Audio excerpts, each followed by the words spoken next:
All right, good afternoon, ladies and gentlemen. My name is Michael Fletcher, and welcome to a very special video. This is the one video that I was talking about last night during the Cerebral Smack Talk that I was going to do today. My thoughts, my reaction of Wrestle Kingdom 11 that went down earlier this morning, live from the Tokyo Dome in Tokyo, Japan, the biggest event of New Japan Pro Wrestling, and in the wrestling calendar, the first mega event of the year. We're going to have so many events throughout 2017, but this was the one that was going to set the table for the rest of the year in professional wrestling. And my God, what an event this was! Total action, unbelievable event. And without a doubt, good luck to all the other wrestling organizations around the world. New Japan laid down the groundwork of what could be an unbelievable 2017. We're just going to dive right in. It started off, as always, with the traditional Wrestle Kingdom Battle Royale. We had a number of great competitors in this battle.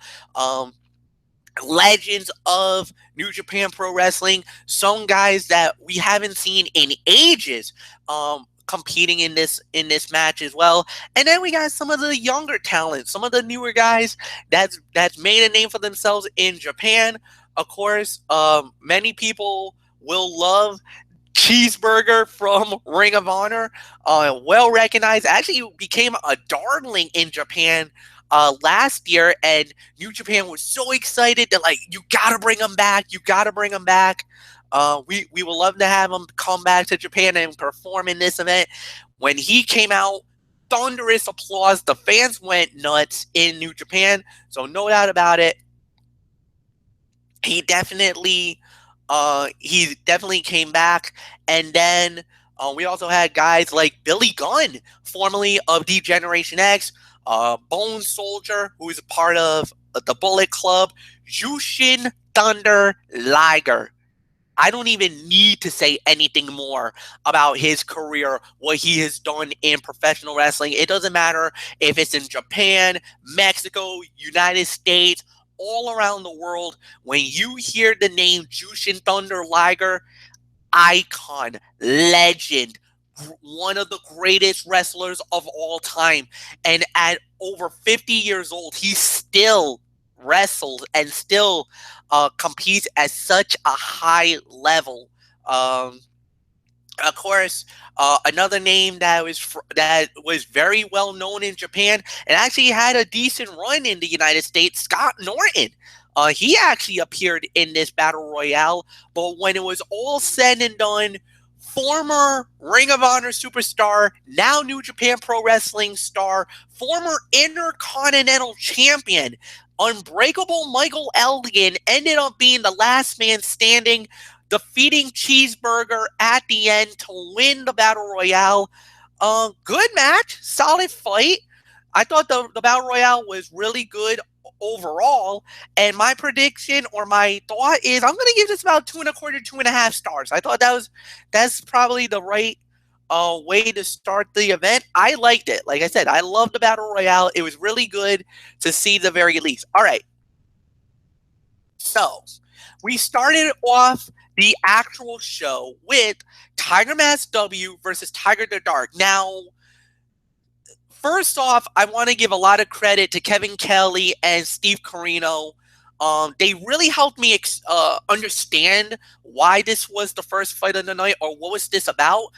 Japanese anime has a show called Tiger the Dark, and it's really popular over there. And this is a rivalry between Tiger the Dark and Tiger Mask W. And it's really basically, two unique characters going through their battles, and it's almost this would be something you probably have to get. Like, I think they said you will never see this on regular TV. You're gonna need like a special device, like a Roku device. You'll probably need like that Apple TV, maybe that Kindle Fire Stick. You would need something like that in order to be able to witness this awesome this program, this amazing show.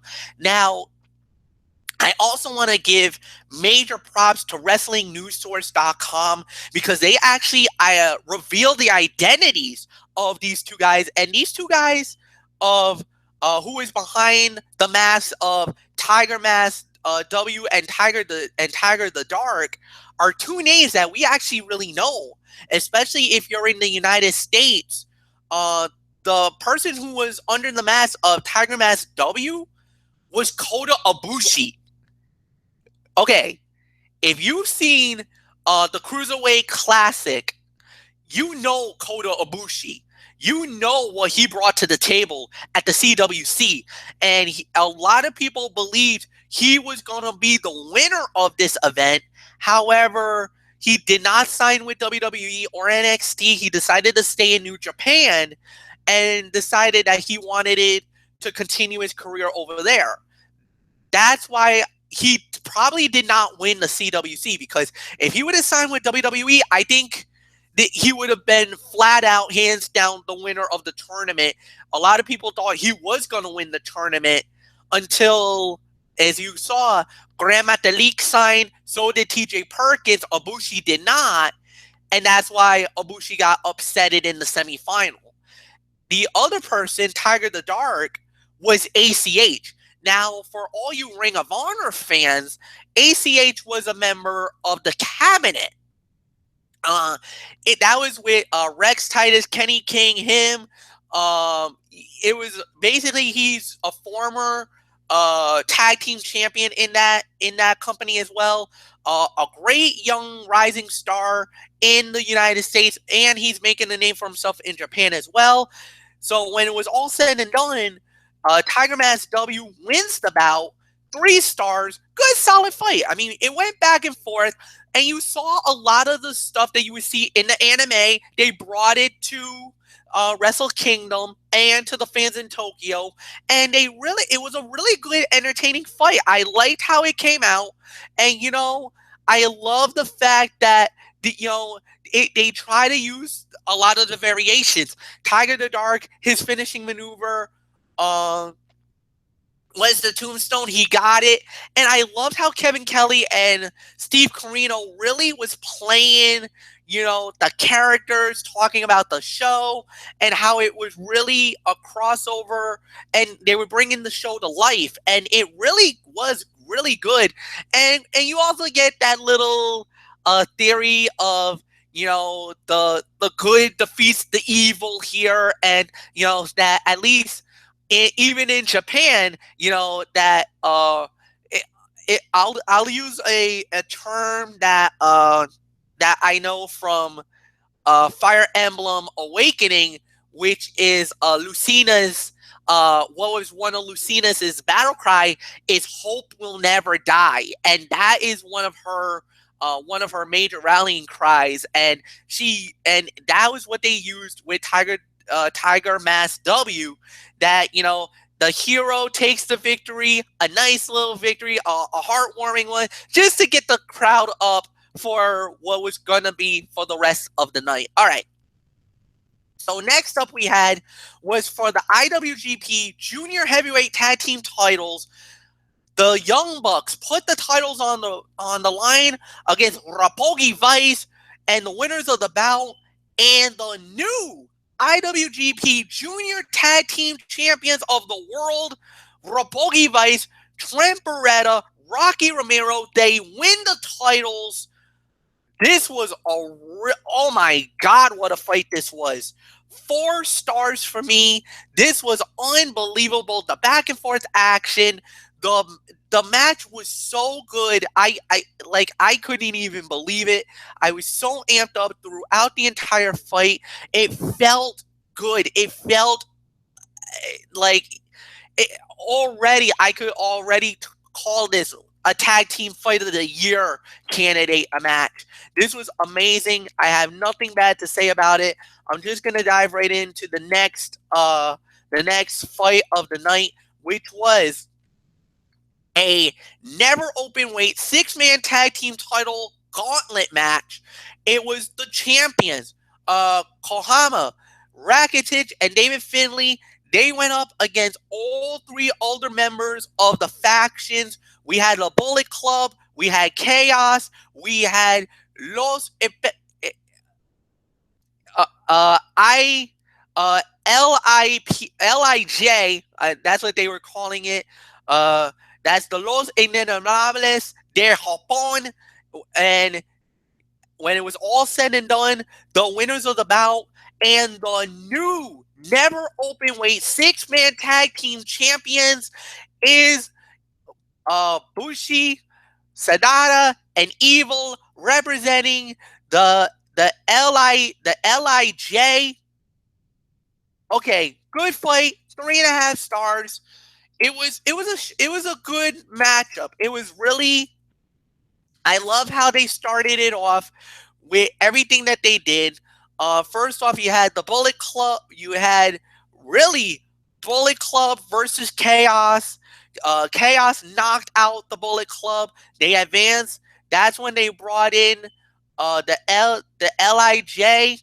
The Lij defeats Chaos, and that brought the champions out. And when it was all said and done, we had new tag champions. Like I said, good matchup, great action, especially the final 5-10 minutes of this fight was absolutely insane. Great way to end it. Good match. Nothing bad to say about it. We're just gonna move on.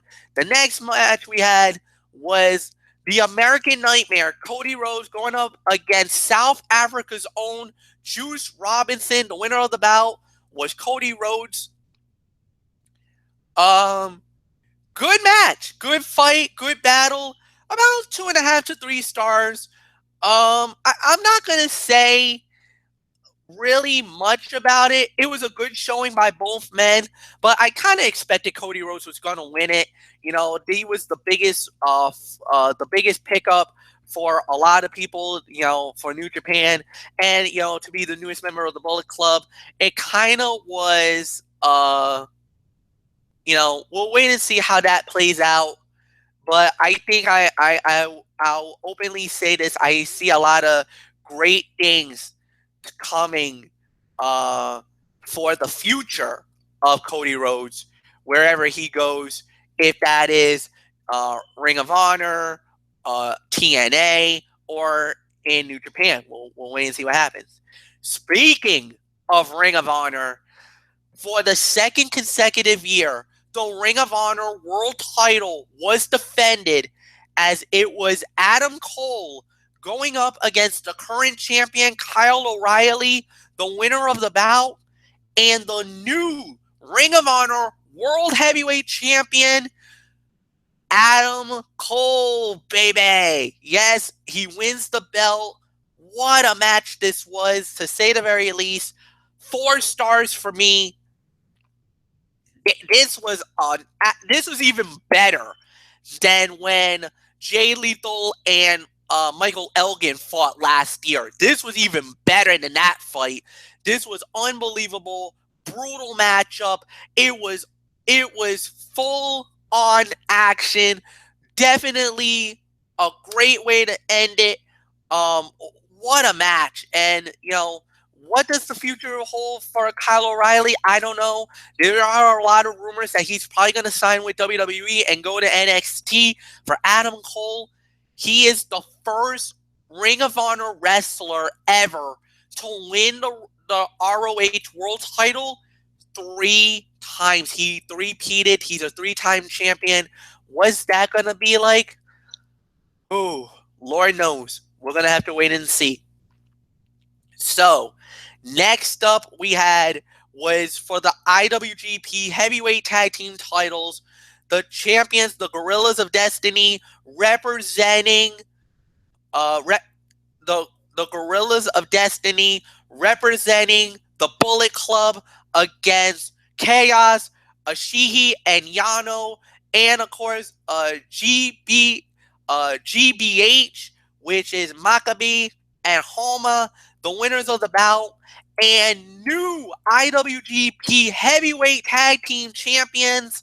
It was Chaos. Ashihi and Yano wins the belt. This was okay. I'm gonna say this. Great match, 3.5 to 3 3/4. The finish was absolutely crazy. Ashihi breaks up a pinfall. It looked like that was gonna be the end of it.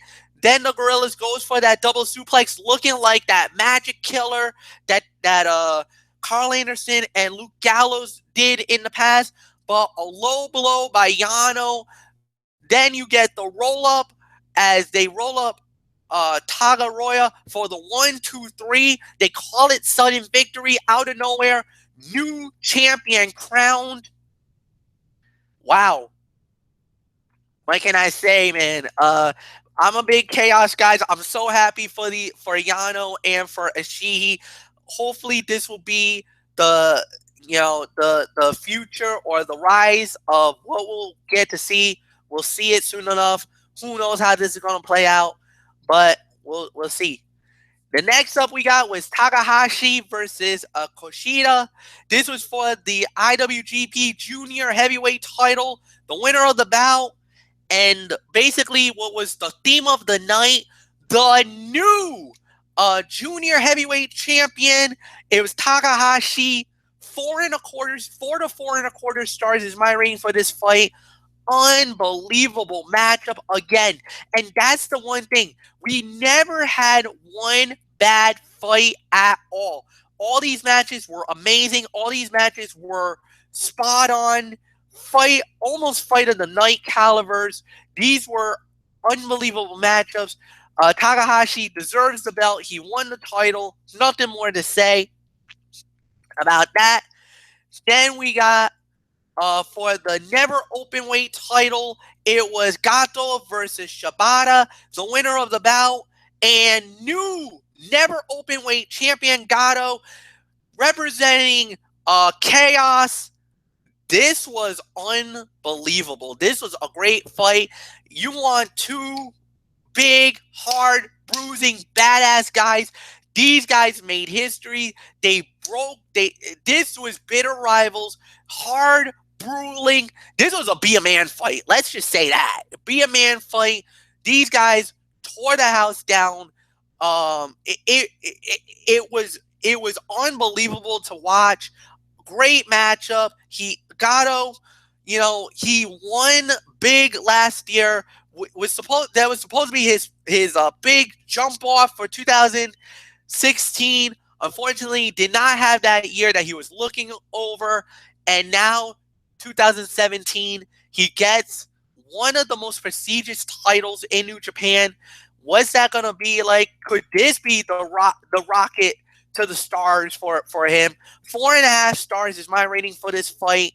Nothing more to say. Let's go on to the co-main event of the evening for the IWGP Intercontinental title. It was Naito putting the title on the line against Hiroshi Tanahashi, the winner of the bout, and still the IWGP Intercontinental Champion. Naito, he wins the title. 4.25 to 4.5 stars is my rating for this fight. This was unbelievable. I mean, this was a great matchup. It went back and forth. Naito, I thought Tanahashi was going to win the title. He hit the high-low flow. A great 25 minutes of action, and it was the Destinio. He hit it twice, winning the title for Naito. And believe it or not, he was the first out of all the champions, he was the first of that night to successfully defend his title. So Naito is now at an elite class now as the IWGP Intercontinental Champion. What happens to Tanahashi? Tanahashi had a rough 2016. Even in our standards, he had a rough 2016. We'll wait and see what happens with him. But one thing is for sure, the sky is the limit for Naito now. Of course, there was that disrespect at the end. He left the belt hanging. He didn't walk out with the belt. He left the belt behind, saying, you know what, screw that crap. I don't care. I'm better than all you guys in Japan. Go screw yourselves. All right.